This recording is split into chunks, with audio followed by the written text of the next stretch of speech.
Hello guys, welcome back with new video. In this video I will help you how to activate and deactivate your Windows Defender. So let's start without wasting any time. So first of all click on start and click on settings. So after this click on update and security.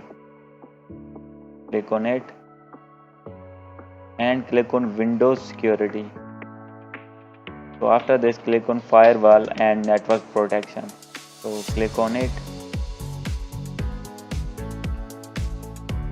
After this click on private network. So here you can see private network. Click on it. And this is the Microsoft Defender firewall. So it is already on. So if you want to deactivate it, then click on it. Here you can see Microsoft Defender is off. So if you on it again, then click on again it. So here you can see Microsoft Defender is again on. So hope you like this video. If you like this video, please do subscribe, comment and